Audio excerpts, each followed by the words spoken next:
Buenas a mis queridísimos estudiantes de primero de secundaria. Sean cordialmente bienvenidos a una nueva clase de literatura. Acompáñenme. En esta oportunidad estaremos hablando sobre la prosa poética. Recordemos que en la clase pasada estuvimos hablando de las formas de expresión literaria y hablamos de la prosa y del verso. Pero no solamente el verso y la prosa son las dos formas de expresión literaria. También existe una combinación de ellas, como lo es la prosa poética. Acompáñenme. Recordemos siempre este bello pensamiento del gran Albert Einstein, que dice así: nunca consideres el estudio como una obligación, sino como una oportunidad para penetrar en el bello y maravilloso mundo del saber. ¿Qué es una prosa poética? Interesante pregunta. Veamos qué es.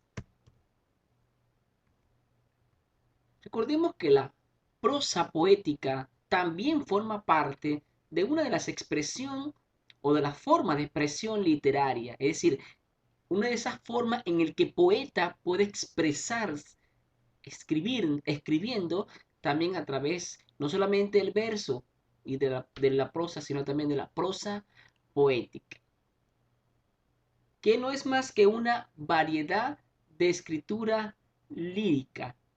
Variedad porque hay una combinación entre lo poético y algunos elementos de la prosa. Forma parte de una de las características del poema y esta prosa poética tiene como principal función emanar, expresar emociones y sentimientos en el lector. Está conformado, como los dije, por el hablante lírico, entre una de las características, pero sin la métrica ni la rima. ¿Ok? En otras palabras, la prosa poética es aquella forma de expresión literaria donde se podemos evidenciar una variedad en la escritura lírica.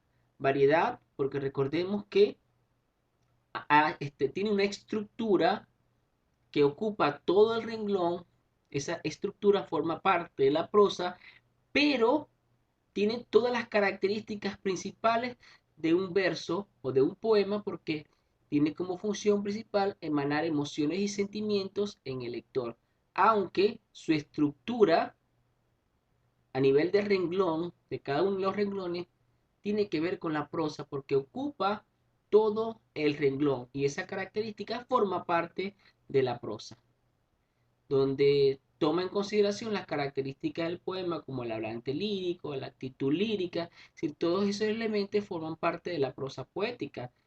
Sin embargo, la prosa poética no toma en cuenta la métrica y la rima. ¿Qué significa esto, profesor?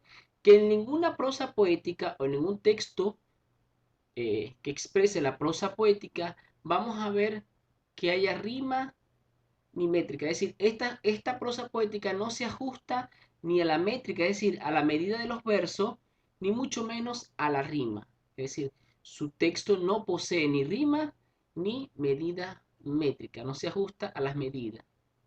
¿Cuáles son los elementos que forman parte de la prosa poética?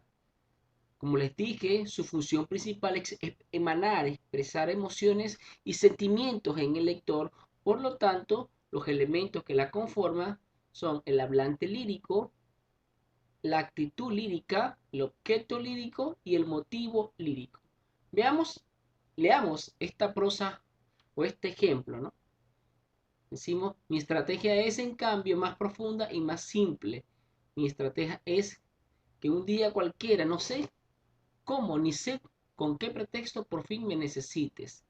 ¿Ve? Decimos que el hablante lírico en este ejemplo sería el hombre que busca conquistar a su amada. La actitud lírica sería la lírica de la canción o carmínica.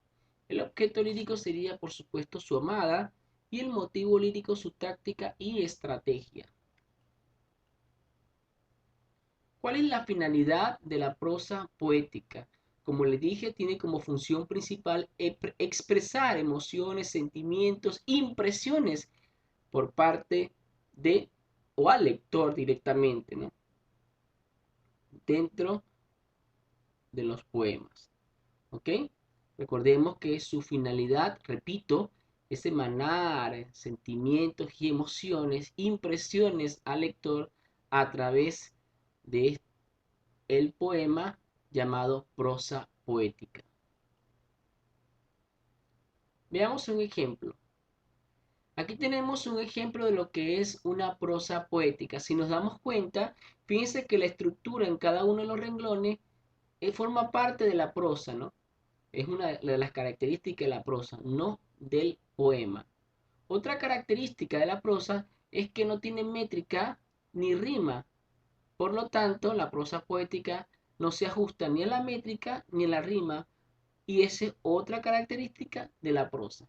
Sin embargo, expresar emociones y sentimientos en el lector como principal función es una característica del poema. Por lo tanto, tiene una variedad lírica en su escritura, ¿verdad? Presenta una estructura que forma parte de la prosa, presenta una ausencia de la métrica y de la rima, eso también forma parte de las características de la prosa, pero cuando hablamos de expresar sentimientos, impresiones, emociones en el lector, de que presenta elementos líricos, que forman parte de las características del poema, ¿ya? Entonces hay una combinación allí. Entonces, para identificar, ojo, la prosa poética tenemos que primero leerlo, ver si no tiene rima y si tiene una estructura, si expresa emociones y sentimientos, estamos ante la presencia de una prosa poética. Vamos a leer. Soy una persona con habilidades diferentes. Dice, soy una persona con sueños, una persona con metas, una persona que quiere tener éxito, una persona que quiere amar y ser amada, una persona que quiere ser aceptada y tener amigos, una persona que quiere ser valorada. Soy una persona con habilidades diferentes, una persona que desea las mismas cosas que tú en la vida, que no quiere depender de nadie, que no quiere que tomen decisiones por ella, que no quiere que la compadezcan o traten diferente, que solo quiere que le den oportunidades para aprender y demostrar lo que puede hacer. Fíjense que aquí hay un cúmulo de sentimientos y emociones. Está la presencia de la anáfora, ¿verdad? Soy una persona.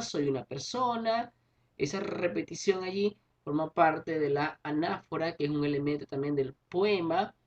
Entonces allí estamos viendo la presencia, la estructura definitivamente de un texto, de una prosa, porque no tiene fíjate que ocupa todo el renglón, ya no carece de métrica y de rima, no se ajusta a la medida métrica porque todos sus versos pueden ser diferentes. Por lo tanto, estamos ante la presencia acá de una prosa poética. No me queda más nada que dar las gracias a mis queridísimos estudiantes de primero de secundaria. Siempre será un honor, un placer guiarlos en este camino hacia el encuentro con los aprendizajes. ¿Quién les habló? Una vez más, su profesor Ulises Oria. Chao, chao.